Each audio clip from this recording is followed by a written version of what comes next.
было 7 лет. И поэтому, может, что-то и забыла, но помню, когда солдаты начали расстреливать всех подряд, мы ушли к другой бабушке. Едва мы пришли туда, стрельба снова началась. После того, как застрелили сына Мессирова Ахмад Эфенди, мы снова перебрались в другое место. Боялись, что и нас тоже убьют. Там нас было человек 60, точно не помню. Но в конце концов нас нашли.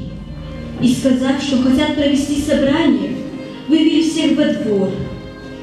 Несколько стариков попытались отделиться в сторону.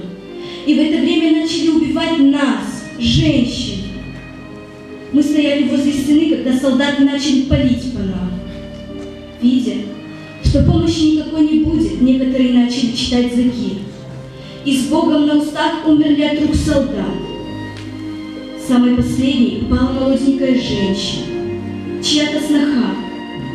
А я осталась под плотной шалью матери. Я даже не знала, что все они умерли. Я только слышала жалкий шепот матери, просящей воды.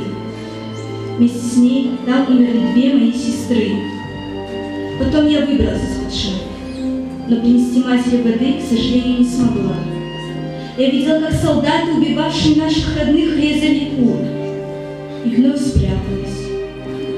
Выглянув во 2-й раз, я видела, как они ели яблок. Помню, как сейчас, как они тоненько срезали кожуру, и вновь спряталась. В это время солдаты еще раз проверяли трупы. Мать, уже мертвая, лежала вытянувшись, а я скрылась под шалью. Меня они не заметили, но я тоже была ранена. Позже я насчитала 5 ран. Я была залита кровью и несколько суток пролежала рядом с матерью. Из 60 человек никого не осталось. Выжила лишь я одна. Из воспоминаний Байсиевой Тани. В результате этого геноцида над мирными жителями в балкарских селах Салту, Глашево, Шанты, Кюнуми